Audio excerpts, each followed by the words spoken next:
C'est la grande messe de l'automobile. Le mondial de l'auto ouvrira ses portes demain aux professionnels et au public samedi. Cette année, plus que jamais, les constructeurs ont l'âme verte et ils sont bien décidés à mettre en avant leur modèle électrique et hybride, car en matière d'autonomie, les progrès sont là. Mais quels sont les avantages et aussi les inconvénients? Éléments de réponse avec Inès Rodriguez et Marc Guéring. Convaincu d'avoir fait le bon choix, Frédéric, informaticien en région parisienne, est un des 80 000 propriétaires de voitures électriques en France. Un véhicule qu'il utilise pour ses trajets quotidiens.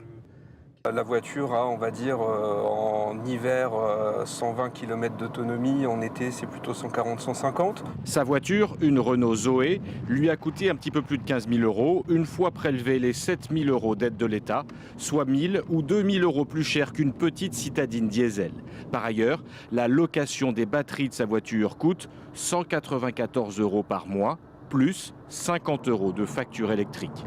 244 € pour rouler 4000 km chaque mois, car Frédéric est un très gros rouleur.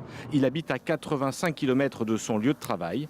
Avec une Clio diesel, les mêmes trajets lui coûteraient 759 €. De par la conception du véhicule électrique, on use moins de pneus, on use moins de plaquettes de frein, donc on fait encore des économies là-dessus. Ce père de 2 enfants n'est pas un militant écologiste, mais après 3 ans derrière le volant, il est à présent un fervent partisan de ces véhicules électriques. Quand on ne se sert pas de son téléphone portable, on le met en charge. Et moi, c'est pareil avec ma voiture.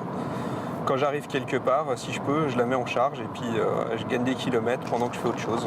Un automobiliste satisfait qui trouve tout de même un défaut au sujet des bornes de recharge dont l'accès n'est pas aisé. Si on veut voyager, c'est un petit peu compliqué parce qu'en fait, il faut un badge par fournisseur d'énergie. À l'heure actuelle, la voiture électrique est encore marginale, un peu plus de 1% du parc automobile français. Mais le secteur est en forte progression, plus 41% depuis le début de l'année.